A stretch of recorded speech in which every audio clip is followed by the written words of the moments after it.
ಅತಿ ಬೇಗನೆ ಬರಲಿಕ್ಕಿರುವ ಯೇಸು ಕ್ರಿಸ್ತನ ನಾಮದಲ್ಲಿ ನಿಮ್ಮೆಲ್ಲರಿಗೂ ನನ್ನ ಪ್ರೀತಿಯ ವಂದನೆಗಳು.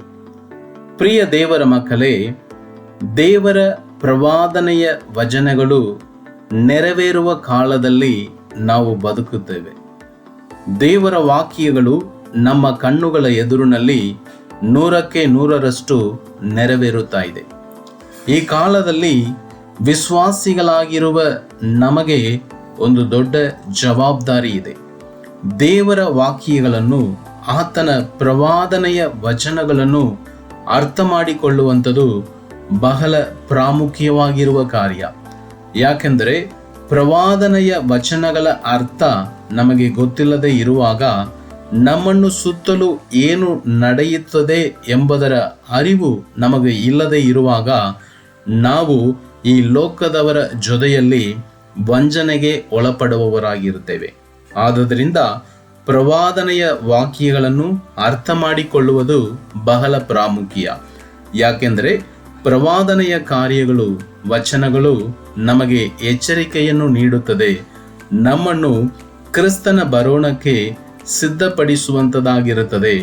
ಯೇಸು ಕ್ರಿಸ್ತನ ಕಡೆಗೆ ನಮ್ಮನ್ನು ನಡೆಸುವಂಥದ್ದಾಗಿರುತ್ತದೆ ಮತ್ತು ನಮ್ಮಲ್ಲಿ ನಿರೀಕ್ಷೆಯನ್ನು ಹುಟ್ಟಿಸುವಂಥದ್ದಾಗಿರುತ್ತದೆ. ಆದುದರಿಂದ ಪ್ರವಾದನೆಗಳನ್ನು ಅರ್ಥ ಮಾಡಿಕೊಳ್ಳುವುದು ಬಹಳ ಪ್ರಾಮುಖ್ಯ. ಈಗ ನಾವು ನ್ಯೂಸ್ಗಳಲ್ಲಿ ನೋಡುವಾಗ ಎಲ್ಲೇ ನೋಡಿದರೂ ಯುದ್ಧಗಳ ಸುದ್ದಿಗಳನ್ನು ನಾವು ಕೇಳಬಹುದು. ಬಹಳ ಕಠೋರವಾಗಿ ಯುದ್ಧಗಳು ಬರುತ್ತಾ ಹೆಚ್ಚಾಗುತ್ತಾ ಹೋಗುತ್ತದೆ ಹೊರತು ಸಮಾಧಾನದ ಮಾತುಗಳು ನಮ್ಮ ಕಿವಿಗಳಲ್ಲಿ ಕೇಳಕ್ಕೆ ಸಾಧ್ಯವಾಗುತ್ತಾ ಇರಲಿಲ್ಲ. ಇವೆಲ್ಲವುಗಳು ನಡೆಯಲೇಬೇಕೆಂಬುದಾಗಿ ದೇವರ ವಾಕ್ಯದಲ್ಲಿ ಬರೆಯಲ್ಪಟ್ಟಿದೆ. ಪ್ರಿಯರೇ, ಇವೆಲ್ಲವೂ ಕಷ್ಟಕ್ಕೆ, ನೋವು ಅಥವಾ ವೇದನೆಗಳಿಗೆ ಪ್ರಾರಂಭ ಎಂದು ವಾಕ್ಯದಲ್ಲಿ ಬರೆಯಲ್ಪಟ್ಟಿದೆ. ಇದು ಕೊನೆಯಲ್ಲ, ಇದು ಜಸ್ಟ್ ಪ್ರಾರಂಭವಾಗಿದೆ. ಪ್ರಾರಂಭದಲ್ಲೇ ಇಷ್ಟು ಕಾರ್ಯಗಳು ನಡೆಯುವಾಗ, ಇದು ಹೆಚ್ಚಾಗುತ್ತಾ ಇರುವಾಗ ಇವುಗಳ ಇಂಪ್ಯಾಕ್ಟು ಅಂದರೆ ಎಷ್ಟು ಕಷ್ಟವಾಗಿ, ಕಠೋರವಾಗಿ ಇರಬೇಕು ಎಂಬುದನ್ನು ನಾವು ಅರ್ಥ ಮಾಡಿಕೊಳ್ಳಬೇಕು. ಇದರಲ್ಲಿ ಇನಿಷಿಯಲಿ ಪ್ರಾರಂಭದಲ್ಲಿ ಇಸ್ರೇಲ್ ಮತ್ತು ಗಾಜಾದಲ್ಲಿ ಇದ್ದಂಥ ಈ ಹಮಾಸ್ ಇವರ ಮಧ್ಯದಲ್ಲಿ ಯುದ್ಧಗಳು ಶುರುವಾಯಿತು. ಈಗ ಈ ಗಾಜಾ ಪ್ರದೇಶದ ಪರಿಸ್ಥಿತಿಯನ್ನು ನಾವು ನೋಡುವಾಗ ನಮಗೆ ಬಹಳ ದುಃಖವಾಗುತ್ತದೆ. ನ್ಯೂಸ್ಗಳಲ್ಲಿ ನಾವು ಕೇಳುವಾಗ ಅಲ್ಲಿ ಉಣ್ಣಕ್ಕೆ ಏನೂ ಇಲ್ಲ, ಅಲ್ಲಿ ಇರುವ ಎಲ್ಲ ಜನರು ಮನೆಗಳನ್ನು ಕಳಕೊಂಡಿದ್ದಾರೆ, ಅವರು ಇರುವುದಕ್ಕೆ ಜಾಗ ಇಲ್ಲ, ಎಷ್ಟೋ ಜನರು ಮರಣ ಹೊಂದಿದ್ದಾರೆ. ಅವುಗಳನ್ನು ನಾವು ನ್ಯೂಸ್ ಚಾನೆಲ್ಗಳಲ್ಲಿ ನೋಡುವಾಗ ನಮ್ಮ ಹೃದಯ ತುಂಬ ಭಾರ ಆಗುತ್ತದೆ. ಪ್ರಿಯರೇ, ಈ ಕಾಲದಲ್ಲಿ ಕ್ರೈಸ್ತರಾಗಿರುವ ನಮ್ಮ ಪ್ರತಿಕ್ರಿಯೆ ಏನಾಗಿರಬೇಕು? ಒಂದು ಗುಂಪು ಏನು ಹೇಳ್ತಾರೆ, ದೇವರ ಪ್ರವಾದನೆಯ ಕಾರ್ಯಗಳು ನೆರವೇರುತ್ತಾ ಇದೆ, ಇದನ್ನು ಮಾತ್ರ ಹೇಳಿ ಸುಮ್ಮನಿರುವುದಕ್ಕೋಸ್ಕರ ದೇವರು ನಿಮ್ಮನ್ನು ಕರೆದಿಲ್ಲ. ಅಥವಾ ಏನಾದರೂ ಒಂದು ರಾಜ್ಯದ ಪರವಾಗಿ ಸಪೋರ್ಟ್ ಮಾಡಿ ಬೇರೆ ರಾಜ್ಯವನ್ನು ನಾವು ಹಾಗೆ ಮಾಡುವಂಥದ್ದು ಅಥವಾ ಕಹಿಯಾಗಿ ಇರುವ ಮಾತುಗಳನ್ನು ಆಡುವುದಕ್ಕೋಸ್ಕರ ದೇವರು ನಮ್ಮನ್ನು ಆತುಕೊಂಡಿಲ್ಲ. ನಮ್ಮ ಪ್ರತಿಕ್ರಿಯೆ ಏನಾಗಿರಬೇಕು ಗೊತ್ತಾ? ಪ್ರೀತಿಯಾಗಿರಬೇಕು, ಪ್ರಾರ್ಥನೆಯಾಗಿರಬೇಕು, ಎಚ್ಚರವಾಗಿರಬೇಕು, ಸ್ವಾರ್ಥೆಯನ್ನು ಎಲ್ಲ ಜನರಿಗೆ ಸಾರಬೇಕು, ಪರಿಶುದ್ಧತೆಯನ್ನು ಹೆಚ್ಚುಪಡಿಸಿಕೊಳ್ಳಬೇಕು, ದೇವರ ಬರೋಣಕ್ಕೆ ನಾವು ಸಿದ್ಧರಾಗಬೇಕು, ಬೇರೊಬ್ಬರನ್ನು ಮಾಡಿಸಬೇಕು. ಇದಾಗಿರಬೇಕು ನಮ್ಮ ಪ್ರತಿಕ್ರಿಯೆ. ಆದುದರಿಂದ ಬನ್ನಿರಿ, ಪ್ರವಾದನೆಗಳನ್ನು ನಾವು ತಿಳ್ಕೊಳ್ಳೋಣ. ಇದರಲ್ಲಿ ಇವತ್ತು ಈ ಗಾಜಾ ಪ್ರದೇಶವನ್ನು ಬಗ್ಗೆ ಬೈಬಲಲ್ಲಿ ಏನು ಬರೆಯಲ್ಪಟ್ಟಿದೆ, ಯಾಕೆ ಇಂತಹ ಘಟನೆಗಳು ಅಲ್ಲಿ ನಡೆಯುತ್ತಾ ಇದೆ, ಇದನ್ನು ನಾವು ಅರ್ಥ ಮಾಡಿಕೊಳ್ಳಲಿಕ್ಕೆ ಹೋಗುತ್ತೀವಿ. ಈ ಗಾಜಾದಲ್ಲಿ ನಡೆಯುವ ಕಾರ್ಯಗಳು ಪ್ರಿಯರೇ ಇವಾಗ ಮಾತ್ರ ಅಲ್ಲ, ಅಲ್ಲಿ ಯಾವಾಗಲೂ ಹಿಂಸೆ, ಯುದ್ಧಗಳು, ವಿನಾಶ, ಈ ಥರ ಘಟನೆಗಳು ಬೈಬಲ್ ಇತಿಹಾಸದ ಕಾಲದಿಂದ ನಡೆಯುತ್ತಾನೆ ಬರುತ್ತಾ ಇದೆ. ಯಾಕೆ ಇಂತಹ ಘಟನೆಗಳೆಲ್ಲ ಅಲ್ಲಿ ನಡೆಯುತ್ತಾ ಇದೆ?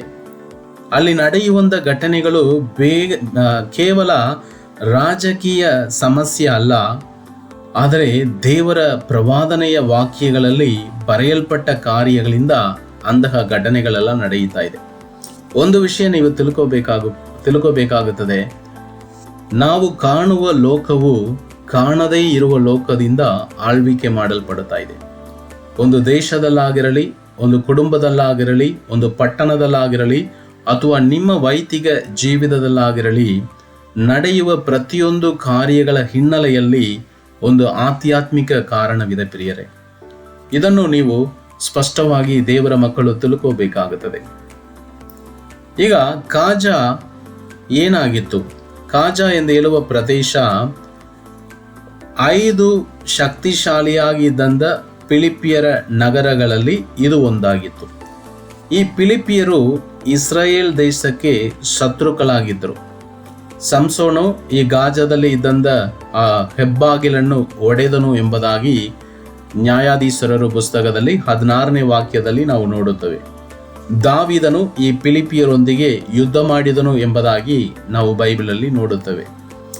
ಈ ಗಾಜಾದಲ್ಲಿ ಇದ್ದಂಥ ಜನರು ಹೆಮ್ಮೆಯ ಜನರಾಗಿದ್ದರು, ತುಂಬ ಕ್ರೂರರಾಗಿದ್ದರು, ವಿಗ್ರಹ ಆರಾಧನೆಗಳನ್ನು ಮಾಡುವ ಜನರಾಗಿದ್ದರು.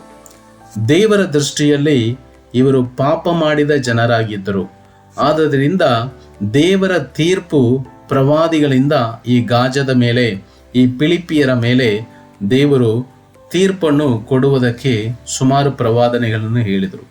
ನೋಡ್ರಿ, ಯಾರನ್ನು ತೀರ್ಪು ಮಾಡಿ ಕೊಳ್ಳುವುದಲ್ಲ ದೇವರ ಹೃದಯ, ಅಥವಾ ದಂಡನೆ ಕೊಟ್ಟು ನಾಶ ಮಾಡುವಂಥದ್ದಲ್ಲ ದೇವರ ಹೃದಯ. ಮನುಷ್ಯನು ಮಾಡುವ ಪಾಪಗಳೇ ಅವನನ್ನು ಕೊಳ್ಳುವಂಥದ್ದಾಗಿರುತ್ತದೆ. ದೇವರು ಕರುಣೆಯುಳ್ಳವನು. ಯಾರನ್ನು ಶಿಕ್ಷೆ ಮಾಡಿ ಕೊಳ್ಳುವುದಕ್ಕೆ, ದಂಡನೆ ಮಾಡಿ ತೀರ್ಪು ಮಾಡುವುದಕ್ಕೆ ಆತನ ಹೃದಯ ಇಲ್ಲ. ಆದರೆ ಮನುಷ್ಯನು ಮಾಡುವ ಪಾಪಗಳು ಅವನನ್ನು ಹಾಳು ಮಾಡಿ ನಾಶ ಮಾಡುತ್ತದೆ. ಈ ಕಾಜಾವನ್ನು ಬಗ್ಗೆ ಬೈಬಲಲ್ಲಿ ಬರೆಯಲ್ಪಟ್ಟ 5 ಪ್ರವಾದನೆಯ ವಾಕ್ಯಗಳು ನೆರವೇರಿದೆ. ಏನು ಆ 5 ಪ್ರವಾದನೆಯ ವಾಕ್ಯಗಳು? ಈಗ ಇರುವ ಕಾಜಾ ಪರಿಸ್ಥಿತಿ ಏನು? ಇನ್ನು ಮುಂದೆ ಕಾಜಾ ದೇಶಕ್ಕೆ ಕೊಡಲ್ಪಟ್ಟ ನಿರೀಕ್ಷೆ ಏನು? ಈ 3 ವಿಷಯಗಳನ್ನು ನಾವು ಈ ವಿಡಿಯೋದಲ್ಲಿ ಕಾಣಲಿಕ್ಕಿದ್ದೇವೆ. ಆದ್ದರಿಂದ ಕೊನೆ ತನಕ ಕೇಳಿರಿ. ಇದು ನಿಮಗೆ ಪ್ರಯೋಜನವಾಗಿದ್ದರೆ ಬೇರೊಬ್ಬರಿಗೂ ಹಂಚಿಕೊಳ್ಳಿರಿ. ಬನ್ನಿರಿ, ಈ ಕಾಜಾವನ್ನು ಬಗ್ಗೆ ನೆರವೇರಿದ ಪ್ರವಾದನೆಯ ಕಾರ್ಯಗಳನ್ನು ನಾವು ನೋಡೋಣ. ಮೊದಲನೇದಾಗಿ ಆಮೋಸ್ ಪುಸ್ತಕದಲ್ಲಿ 1ನೇ ಅಧ್ಯಾಯ 6-7ನೇ ವಾಕ್ಯಗಳಲ್ಲಿ ನಾವು ನೋಡುತ್ತೇವೆ. ಕರ್ತನು ಹೀಗೆ ಹೇಳುತ್ತಾನೆ, ಗಾಜದ 3 ಮತ್ತು 4ರ ಅಪರಾಧಗಳ ನಿಮಿತ್ತ ನಾನು ಅದರ ದಂಡನೆಯ ಕಡೆಯಿಂದ ತಿರುಗಿಸಿ ಬಿಡುವುದಿಲ್ಲ. ಅವರನ್ನು ಸೆರೆಗೆ ಒಪ್ಪಿಸುವುದಕ್ಕಾಗಿ ಏದೋಮಿಗೆ ಎಲ್ಲ ಸೆರೆಯವರನ್ನು ಕರೆತಂದರು. ಆದರೆ ನಾನು ಗಾಜದ ಗೋಡೆಯ ಮೇಲೆ ಬೆಂಕಿಯನ್ನು ಕಳುಹಿಸುತ್ತೇನೆ, ಅದು ಅವರ ಅರಮನೆಗಳನ್ನು ನುಂಗಿಬಿಡುವುದು ಎಂಬುದಾಗಿ ದೇವರು ಪ್ರವಾದನೆ ವಾಕ್ಯ ಹೇಳಿದರು. ಈ ಪ್ರವಾದನೆಯ ವಾಕ್ಯವು ಅಂದರೆ ಗಾಜದ ಮೇಲೆ ಬೆಂಕಿ ಹಾಕಲ್ಪಡುವ ಈ ಪ್ರವಾದನೆಯ ವಾಕ್ಯವು BC 586ನೇ ವರ್ಷದಲ್ಲಿ ನೆರವೇರಿತು. ಬಾಬಿಲೋನ್ ರಾಜನಾಗಿದ್ದಂಥ 2ನೇ ನೆಬೂಕದ್ನೆಚ್ಚರ್ ಈ ಗಾಜಾ ಸೇರಿದಂಥ ಅನೇಕ ಫಿಲಿಪಿಯರ ನಗರಗಳನ್ನು ನಾಶಪಡಿಸಿದನು. ಗಾಜಾ ಸುಟ್ಟು ಧ್ವಂಸಗೊಂಡಿತು. ಬೆಂಕಿ ಅದರ ಕೋಟೆಗಳು ಮತ್ತು ಭದ್ರದ ಕೋಟೆಗಳನ್ನು ದಹಿಸುತ್ತದೆ ಎಂಬ ಈ ದೇವರ ವಾಗ್ದಾನವು ನೆರವೇರಿತು. ಎರಡನೆಯದಾಗಿ ಸೆಫನ್ಯ 2ನೇ ಅಧ್ಯಾಯ 4ನೇ ವಾಕ್ಯದಲ್ಲಿ ನಾವು ನೋಡುತ್ತೇವೆ, ಕಾಜವು ಕೈಬಿಡಲ್ಪಡುವುದು ಎಂಬುದಾಗಿ.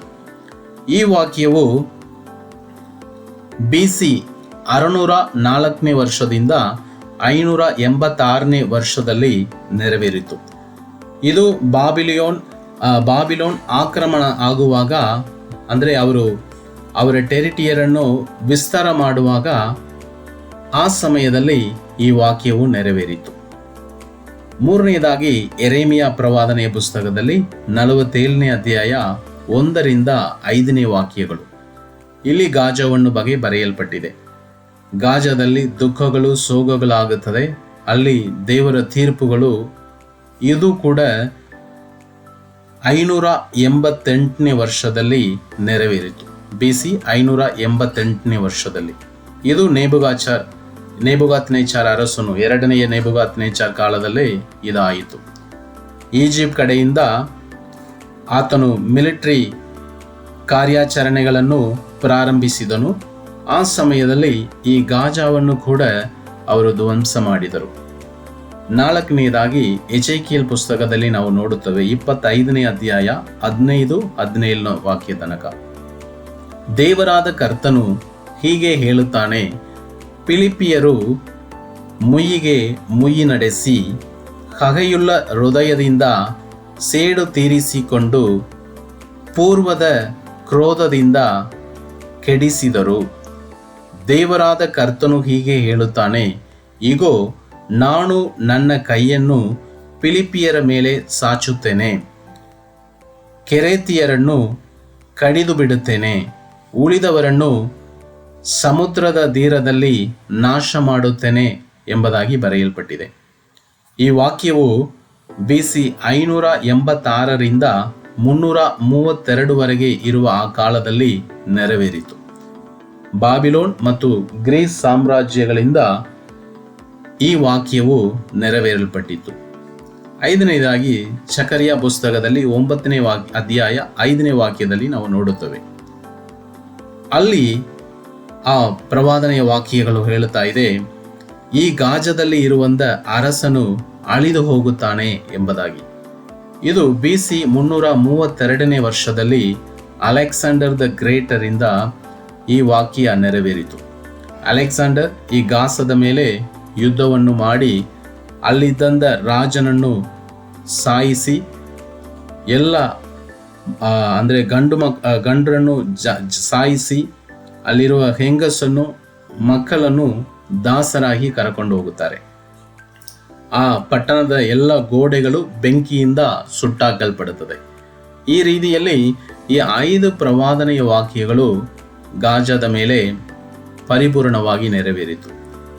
ಇವತ್ತಿರುವ ಗಾಜಾ, ಇವತ್ತು ನಡೆಯುವಂಥ ಘಟನೆಗಳೆಲ್ಲವೂ ಈ ಪ್ರವಾದನೆಯ ಕಂಟಿನ್ಯೂಯೇಷನ್ ಆಗಿದೆ.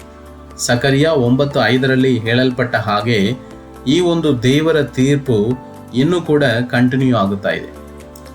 ಈ ಫಿಲಿಪ್ಪಿಯರ್ ಅಂತ ನಾವು ನೋಡಿದೀವಲ್ವ, ಆ ಫಿಲಿಪ್ಪಿಯರವರು ಈ ಗಾಜದ ಪ್ರದೇಶದಲ್ಲಿ ಆವಾಗ ಇರುತ್ತಾ ಇದ್ರು.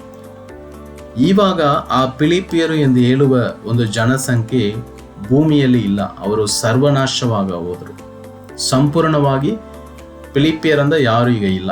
ದೇವರ ತೀರ್ಪಿಂದ ಅವರು ಸಂಪೂರ್ಣ ನಾಶ ಆಗುವುದು. ಆದರೆ ಗಾಜಾ ಎಂದು ಹೇಳುವ ಈ ಪ್ರದೇಶ ಮಾತ್ರ ಇದೆ. ಅದರಲ್ಲಿ ಇನ್ನೂ ಕೂಡ ದೇವರ ಒಂದು ತೀರ್ಪು ಪ್ರವಾದನೆಯ ಕಾರ್ಯಗಳು ನೆರವೇರುತ್ತಾನೆ ಇದೆ. ಈಗ ಭವಿಷ್ಯದಲ್ಲಿ ಗಾಜಾ ಏನಾಗುತ್ತದೆ? ಭವಿಷ್ಯದಲ್ಲಿ ಗಾಜಾ ಏನಾಗುತ್ತದೆಂದ ಏಸಾಯ 19ನೇ ಅಧ್ಯಾಯ 24-25ರಲ್ಲಿ ಬರೆಯಲ್ಪಟ್ಟಿದೆ. ನನ್ನ ಪ್ರಜೆಯಾದ ಐಗುಪ್ತಕ್ಕೂ ನನ್ನ ಸೃಷ್ಟಿಯಾದ ಅಶೂರಕ್ಕೂ ನನ್ನ ಸ್ವಾಸ್ಥ್ಯವಾದ ಇಸ್ರಾಯೇಲಿಗೂ ಶುಭವಾಗಲಿ ಎಂದು ಸೇನಾಧೀಶ್ವರನಾದ ಯೆಹೋವನು ಅವುಗಳನ್ನು ಆಶೀರ್ವದಿಸುತ್ತಾನಷ್ಟೇ ಎಂಬುದಾಗಿ ಬರೆಯಲ್ಪಟ್ಟಿದೆ. ಅಂದರೆ ಭವಿಷ್ಯದಲ್ಲಿ ಈ ಗಾಜಾ ಪ್ರದೇಶಕ್ಕೆ ಒಂದು ನಂಬಿಕೆ ಇದೆ. ಯಾವಾಗ ನಡೆಯುತ್ತಂದರೆ ಯೇಸು ಕ್ರಿಸ್ತನ ಬರೋಣದಲ್ಲಿ ಮತ್ತೆ ಈ ಗಾಜಾ, ಇಸ್ರೇಲ್, ಈಜಿಪ್ಟ್, ಅಸಿರಿಯಾ ಅಂದರೆ ಮಿಡಲ್ ಈಸ್ಟ್ ಇವರೆಲ್ಲರ ಮಧ್ಯದಲ್ಲಿ ಒಂದು ಹೊಂದಾಣಿಕೆ ಬಂದು ಅವರೆಲ್ಲರೂ ಸೇರಿ ಯೇಸು ಕ್ರಿಸ್ತನನ್ನು ಆರಾಧನೆ ಮಾಡಲಿಕ್ಕೆ ಹೋಗ್ತಾ ಇದ್ದಾರೆ. ಇದು ಯೇಸು ಕ್ರಿಸ್ತು ಮತ್ತೆ ಈ ಭೂಮಿಗೆ ಬಂದು ಆತನ 1000 ವರ್ಷ ಅರಸಾಳ್ವಿಕೆಯನ್ನು ಸ್ಥಾಪಿಸುವ ಸಮಯದಲ್ಲಿ ಇದಾಗುತ್ತದೆ. ಸೊ ಗಾಜಾ ಪ್ರದೇಶಕ್ಕೆ ಒಂದು ಕೊನೆ ನಿರೀಕ್ಷೆ ಕೂಡ ದೇವರು ಕೊಟ್ಟಿದ್ದಾರೆ. ನಮಗೆ ಈ ಕಾರ್ಯದಿಂದ ನಾವು ಏನು ಕಲಿಯಬೇಕು? ಇದು ಪ್ರಾಮುಖ್ಯ. ಒಂದು ನಾವು ನೋಡಬೇಕು, ದೇವರ ವಾಕ್ಯ ನಿಜ ಪ್ರಿಯರೇ. ದೇವರು ಹೇಳಿದ್ದು ಅದು ಸಂಭವಿಸುತ್ತದೆ. ದೇವರು ನಿಮ್ಮ ವಾಕ್ಯದಲ್ಲಿ ನಿಮ್ಮ ಜೀವಿತದಲ್ಲಿ ಏನಾದರೂ ಹೇಳಿದರೆ ಅದನ್ನು ದೇವರು ನೆರವೇರಿಸುತ್ತಾರೆ. ಆದ್ದರಿಂದ ದೇವರ ವಾಕ್ಯವನ್ನು ನಂಬಿರಿ. ಗಾಜಾ ನಮಗೆ ತಿಳಿಸುತ್ತದೆ ಏನೆಂದರೆ ಪಾಪಕ್ಕೆ ಒಂದು ದಂಡನೆ ಇದೆ. ಯೇಸು ಸ್ವಾಮಿ ಹೇಳಿದರು, ಪಾಪದ ಸಂಬಳ ಮರಣ. ಪಾಪ ಮಾಡಿ ಯಾರು ಎಸ್ಕೇಪ್ ಆಗಕ್ಕಾಗಲ್ಲ. ಪಾಪಕ್ಕೆ ಒಂದು ಸಂಬಳ ಇದೆ, ಅದು ಮರಣವನ್ನು ದಂಡನೆಯನ್ನು ಕೊಡುವಂಥದ್ದಾಗಿದೆ. ಆದರೆ ಪಾಪದಿಂದ ನಾವು ಮಾನಸಾಂತರ ಹೊಂದುವಾಗ ದೇವರ ಕರುಣೆ ನಮಗೆ ಸಿಕ್ಕುತ್ತದೆ. ಅವುಗಳ ಮಧ್ಯದಲ್ಲಿ ಮನ ತಿರುಗುವಾಗ ಒಂದು ನಿರೀಕ್ಷೆಯನ್ನು ಕೂಡ ದೇವರು ನಮಗೆ ಕೊಡುವವನಾಗಿರುತ್ತಾರೆ. ಇದಾಗಿದೆ ಕಾಜವನ್ನು ಬಗ್ಗೆ ಬೈಬಲಲ್ಲಿ ಬರೆಯಲ್ಪಟ್ಟಂತ ಕಾರ್ಯಗಳು. ನಮ್ಮ ಪ್ರತಿಕ್ರಿಯೆ, ನಾವು ಈ ಪ್ರದೇಶಗಳಿಗಾಗಿ ನಾವು ಪ್ರಾರ್ಥಿಸೋಣ, ಅಲ್ಲಿರುವ ಮಕ್ಕಳಿಗಾಗಿ ನಾವು ಪ್ರಾರ್ಥಿಸೋಣ. ಈ ಯುದ್ಧ ಕಾಲದಲ್ಲಿ ಬರೀ ಮಾತುಗಳು ಮಾತ್ರ ಅಲ್ಲ, ಅಥವಾ ನೆರವೇರುತ್ತದೆ, ವಾಕ್ಯಗಳು ನೆರವೇರುತ್ತದೆ ಎಂದು ಸಂತೋಷ ಪಡುವುದಿಲ್ಲ, ಅಥವಾ ಭಯ ಭೀತಿತರಾಗುವುದಿಲ್ಲ. ನಾವು ಪ್ರಾರ್ಥಿಸಬೇಕು. ಇವುಗಳ ಮಧ್ಯದಲ್ಲಿ ಸ್ವಾರ್ಥವನ್ನು ಸಾರಬೇಕು. ಎಲ್ಲರ ಜನಾಂಗಗಳಿಗೆ ನಾವು ದೇವರ ಸ್ವಾರ್ಥವನ್ನು ಹಂಚಿಕೊಳ್ಳಬೇಕು. ಇದಾಗಿರಬೇಕು ದೇವರ ಮಕ್ಕಳಾಗಿರುವ ನಮ್ಮ ಪ್ರತಿಕ್ರಿಯೆ. ಯೇಸು ಕ್ರಿಸ್ತನು ನಿಮ್ಮೆಲ್ಲರನ್ನು ಆಶೀರ್ವದಿಸಲಿ. ಆಮೆನ್.